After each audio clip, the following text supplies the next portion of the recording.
This channel does not promote any violent, harmful, or illegal activities. All content provided by this channel is meant for an educational purpose only. সেখানে গুলিকাণ্ডের নতুন মোড়।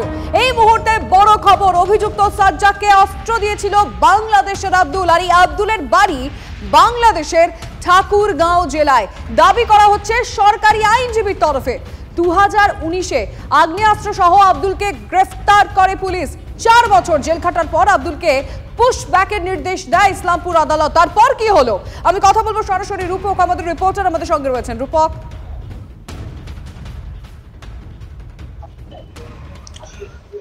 দেখো, এই পুশব্যাকের নির্দেশের পরেও কিন্তু এই আবুল ওরফে আবালকে কিন্তু বাংলাদেশে ফেরত পাঠানো হয়নি, এমনটাই কিন্তু অভিযোগ উঠছে। আর এই নিয়ে কিন্তু চাঞ্চল্য ছড়িয়েছে। সরকারি আইনজীবী যেমনটা অভিযোগ তুলছেন, যেমনটা দাবি করছেন যে এই ঘটনার দিন অর্থাৎ গুলি চালানোর ঘটনার দিন কিন্তু এই আবুলকে কিন্তু দেখা গিয়েছিল ইসলামপুর আদালত চত্বরে এবং জেলে বসে কিন্তু এই আবুল এবং সাজ্জাক দুজনের বন্ধুত্ব হয়। আর তা থেকেই কিন্তু এই সাজ্জাককে সহযোগিতা করে এই আবুল, এমনটাই কিন্তু অনুমান করা হচ্ছে। এবং সবটা মিলিয়ে যে চাঞ্চল্যকর তথ্য যে তাকে পুশব্যাকে বাংলাদেশে পাঠানোর নির্দেশ দিয়েছিল আদালত, কিন্তু তারপরেও সেই বাংলাদেশি নাগরিক কি করে সে ভারতে থেকে গেল, এপার বাংলায় থেকে গেল, আগ্নেয়াস্ত্র সহ যাকে গ্রেপ্তার করেছিল গোয়ালপুকুর থানার পুলিশ, এবং তাকে কেন বাংলাদেশে ফেরত পাঠানো হলো না, এ সমস্ত নানা প্রশ্ন ইতিমধ্যে উঠতে শুরু করেছে। আর সবটা মিলিয়ে যে অভিযোগ উঠে আসছিল এই সদ্য ঘটে যাওয়া বাংলাদেশের কাণ্ডের পরে, যে বাংলাদেশ থেকে ওপার থেকে দুষ্কৃতীরা এখানে এসে এপার বাংলায় বা ভারতে দুষ্কৃতি তাণ্ডব চালাতে পারে, আর সেই ঘটনার কিন্তু সিলমোহর দিলেন সেই অভিযোগের। মানে এটা কি করে সম্ভব? অবশ্যই এটা নিয়ে আমরা আলোচনা করব। রূপক, তুমি প্লিজ সঙ্গে থাকো। কিন্তু আইনজীবীর তরফে কি বলা হয়েছে আমরা দর্শকদের শোনাবো। এই আসামিটা হচ্ছে একটা কেসে অ্যারেস্ট হয়েছিল 2019-এ। ওর নাম হচ্ছে আবুল হোসেন এলাইস আবাল।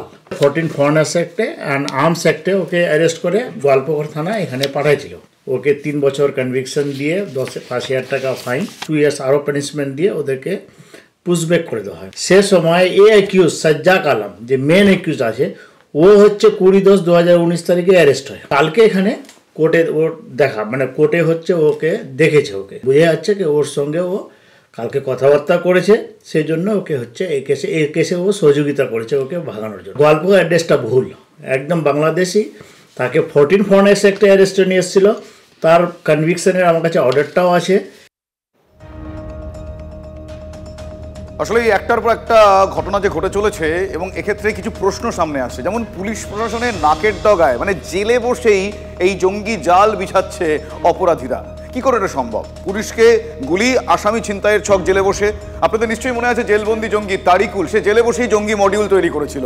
এই সাজ্জাক, সেও নাকি জেলে বসে পালানোর ছক কষে বাংলাদেশি আব্দুলের সঙ্গে। জেল থেকে যোগাযোগ করে সে, মানে জেলে বসেই ব্লু প্রিন্টটা তৈরি হচ্ছে। কি করে? মানে কারাগারের অন্ধকার কি এই ব্লু প্রিন্ট তৈরি বা এই অপরাধীদের অপরাধকে জারি রাখার কোনো পরিবেশ দিচ্ছে? আমি এই প্রশ্নটা আমার সহকর্মী সিজারের কাছে নিয়ে যাবো। আমার সহকর্মী সিজার মণ্ডল এই মুহূর্তে রয়েছেন আমার সঙ্গে সরাসরি। সিজার, এটা একটা ভয়ঙ্কর সিচুয়েশন তৈরি হয়েছে যে জঙ্গিরা বা অপরাধীরা তারা জেলে বসে পরবর্তী অপরাধের ছক কষছে। কি করে সম্ভব হচ্ছে এটা? দেখো, সেটাই কিন্তু এই মুহূর্তে সব থেকে বড় প্রশ্ন। এই আবুল বা আবাল, তার ভূমিকাটা সামনে আসার পর দুটো বিষয় আসছে। এক হচ্ছে পুশব্যাক হয়ে যাওয়ার পরও একজন বাংলাদেশি নাগরিক যাকে অনুপ্রবেশের দায়ে গ্রেপ্তার করা হয়েছিল বা যে সাজাপ্রাপ্ত হয়েছিল, সে ফের কিভাবে ভারতে ঢুকলো এবং ভারতে সে গল্প করে আবার ফিরে এলো, সেখানে পুলিশের নজরদারির অভাব।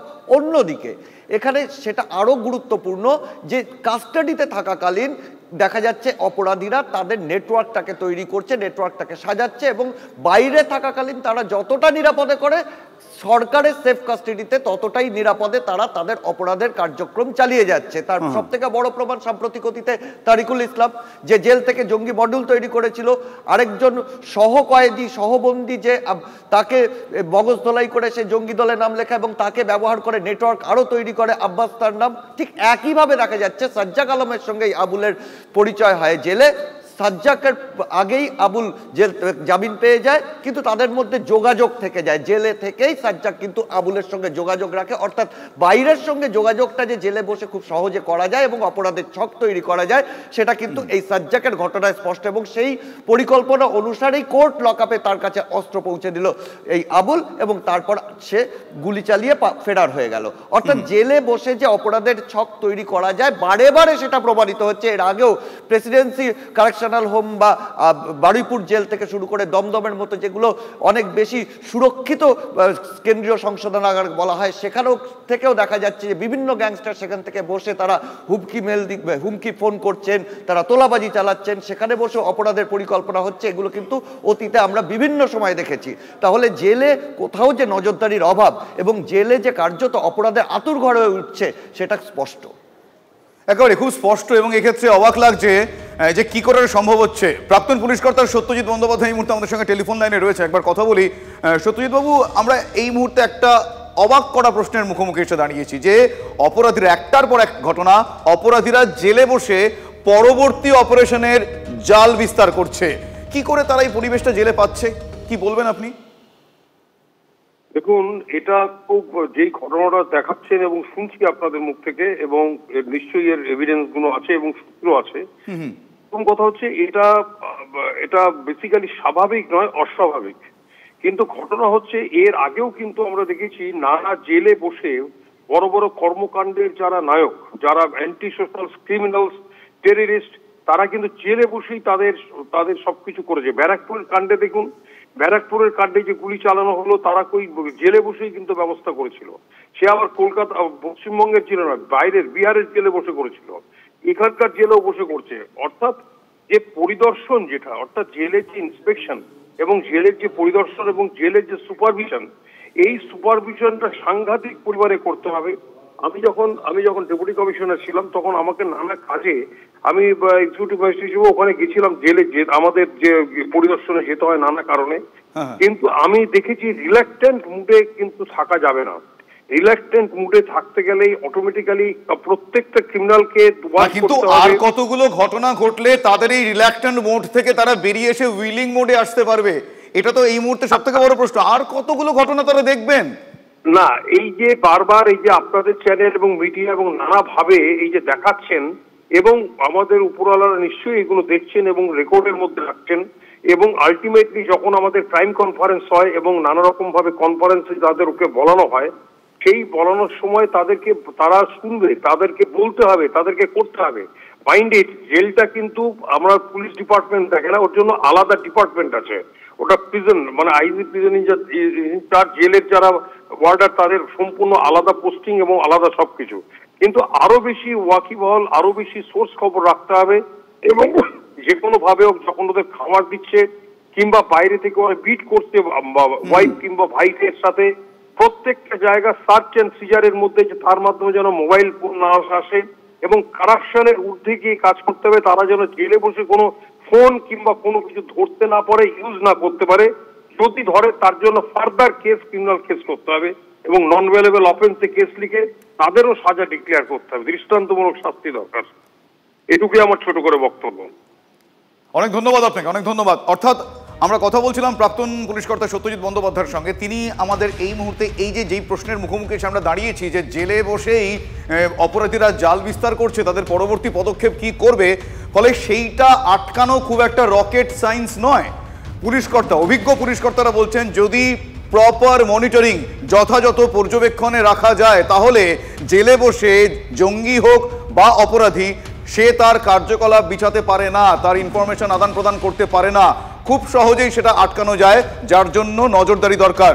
এই মুহূর্তে রিল্যাক্টেন্ট মোডে রয়েছেন তারা, এমনটাই অভিযোগ করলেন প্রাক্তন পুলিশ কর্তা। অর্থাৎ অনিচ্ছার একটা মোড, সেই রিল্যাক্টেন্ট মোড থেকে কবে তারা এই প্রপার অবজারভেশন, পর্যাপ্ত পর্যবেক্ষণে যাবেন, আমাদের অবশ্যই সেদিকে নজর থাকবে। এ বিষয়ে অর্জুন সিং কি বলেছেন একবার শোনাই আপনাদের। পশ্চিমবঙ্গ পুলিশ যে একটা আসামিকে রুখতে পারে না, বাংলাদেশ থেকে ক্রিমিনাল এসে আসামিকে, পুলিশকে মেরে চলে যাচ্ছে, এখনো পুলিশ কেন বিদ্রোহ করছে না আমি এটাও ভাবি। পুলিশের মেরুদণ্ড ভেঙে গেছে, কি করবে? আর কিছু লোক বড় বড় লম্বা লম্বা কথা বলে যেতে, তুমি এক মারোগে তো हम চার মারেঙ্গে। ওই বাংলাদেশের ক্রিমিনালরা ভরে গেছে, জেহাদিরা ভরে গেছে। বারবার আমরা বলছি পুলিশের রাজনীতিকরণ হয়ে গেছে। পুলিশ যে অবস্থায় আছে, পশ্চিমবাংলা পুলিশ দলদাস হয়ে গেছে, চটিচাটা পুলিশ হয়ে গেছে। তারা নেত্রীকে খুশি রাখার চেষ্টা করছে। এখন তো পুলিশটাই এক পার্টি হয়ে গেছে, তৃণমূল কংগ্রেসের একটা উইংস হয়ে গেছে। বাড়তি পুলিশ ফোর্স থাকলে এভাবে গুলিবিদ্ধ হতে হতো না। খুনের আসামির পাহারায় কেন দুজন পুলিশ? এবার প্রশ্ন তুললেন পাঞ্জিপাড়ার গুলিবিদ্ধ এসআই নীলকান্ত সরকারের মা। দুদিন আগে প্রিজন ভ্যানের 2 পুলিশ কর্মীকে গুলি করে পালিয়ে যায় খুনের আসামি সাজ্জাক।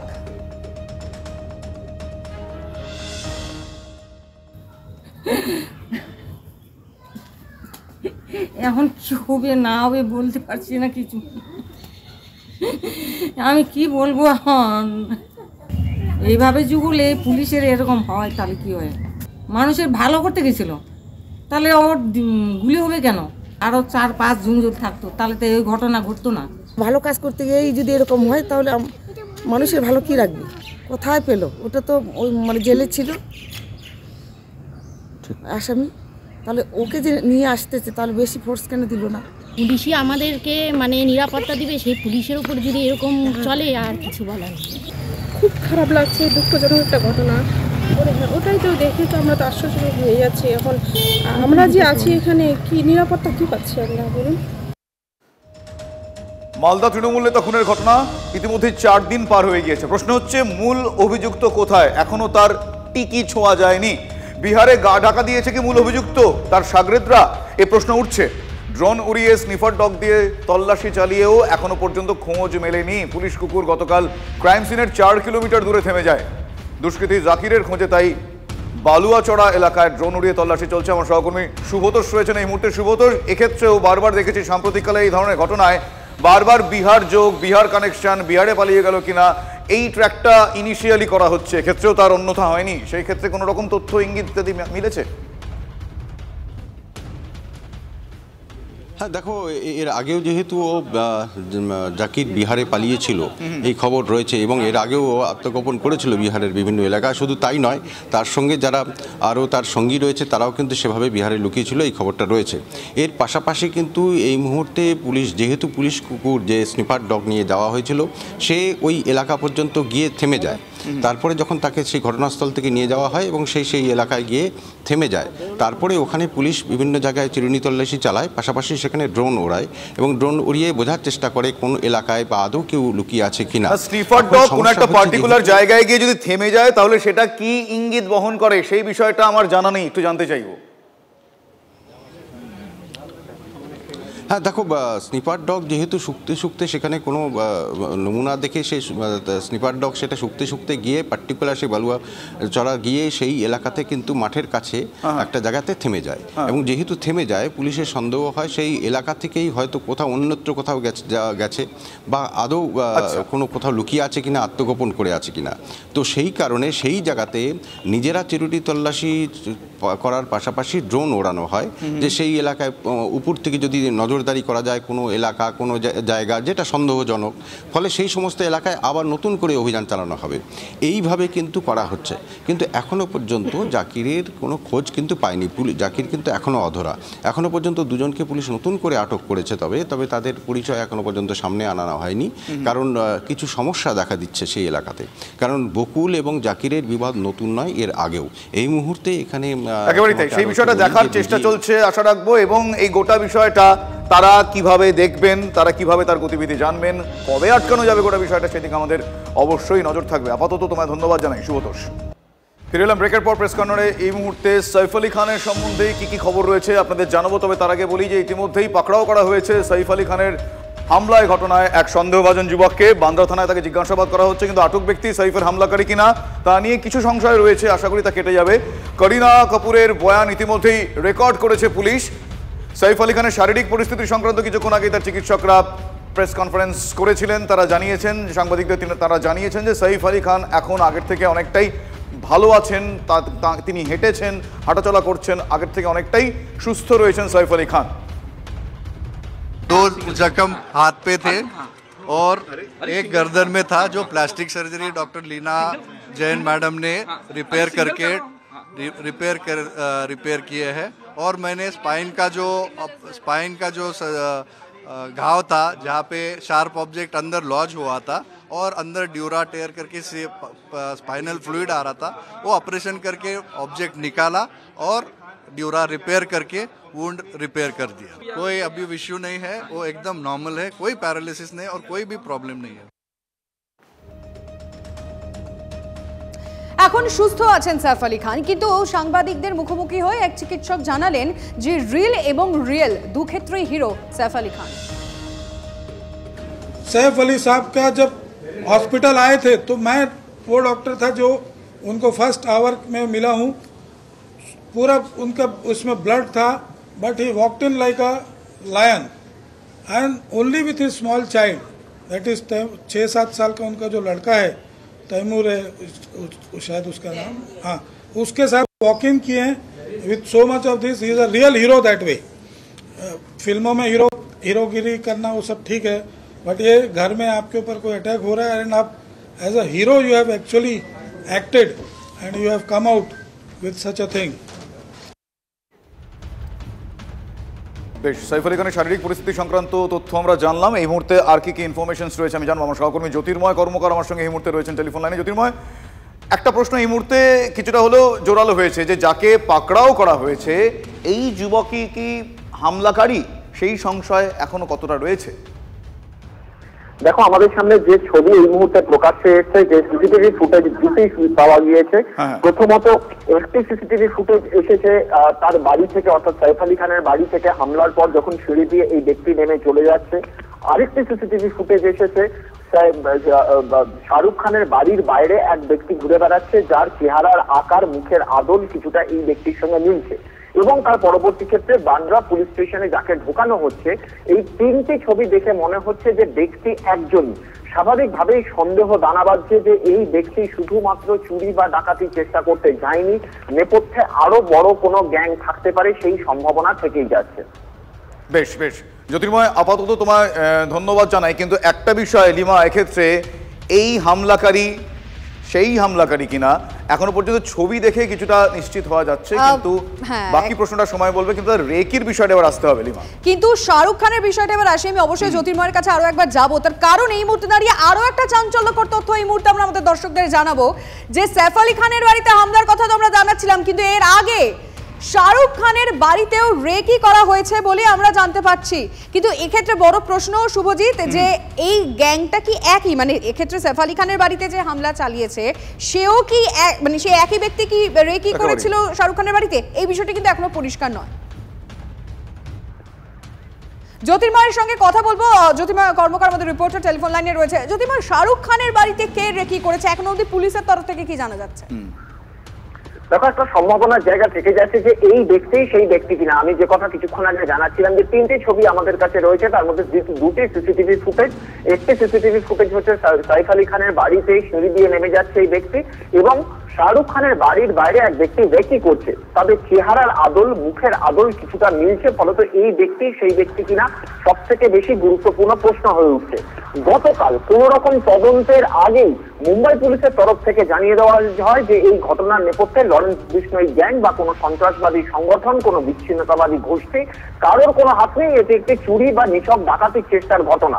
কিন্তু যে ঘটনাক্রম আমরা দেখতে পাচ্ছি তাতে কিন্তু প্রশ্ন থেকেই যাচ্ছে এবং সন্দেহ দানা বাঁধছে যে তাহলে কি লরেন্স বিষ্ণোই গ্যাংয়ের যে হুমকি দেওয়া হয়েছিল, সেই হুমকি, অর্থাৎ যার আমরা দেখেছি যে বাবা সিদ্দিকী খুন হয়ে যাওয়া, সলমান খানের বাড়ির সামনে গুলি চলা, শাহরুখ খানকে শাসানি দেওয়া এবং তার পরবর্তী ক্ষেত্রে যেভাবে সৈফ আলী খানের উপরে হামলার ঘটনা ঘটলো, তাকে ছুরি মারা হলো, এই প্রত্যেকটি ঘটনাকে যদি রিলেট করা যায় তাহলে কিন্তু কোনো বিচ্ছিন্ন চুরির ঘটনা বা ডাকাতির চেষ্টার ঘটনা কোনোভাবেই বলা যাবে না। এবং যে এফআইআর করা হয়েছে সেই এফআইআর এর যে ঘটনাক্রম দেখা গিয়েছে তাতে দেখা যাচ্ছে যে এই ব্যক্তির যথেষ্ট সময় ছিল যখন সে ধরা পড়ে যাওয়ার মতো একটা পরিস্থিতি তৈরি হয়, অর্থাৎ সৈফ আলী খান একদমই সেখানে এটা বুঝতেই পেরে যায় যে এবার তার যে পরিকল্পনা ছিল সেটা আর বাস্তবের কোনো জায়গা নেই। ধন্যবাদ জ্যোতির্ময়।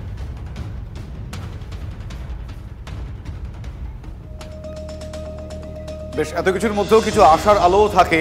এ শহরে প্রথম, এর আগে অন্যান্য শহরে আছে আপনারা জানেন, কিন্তু এ শহরে কলকাতায় বেসরকারি হাসপাতালের ছাদে এবার এয়ার অ্যাম্বুলেন্স নামলো। সেই ছবি আপনাদের দেখাবো।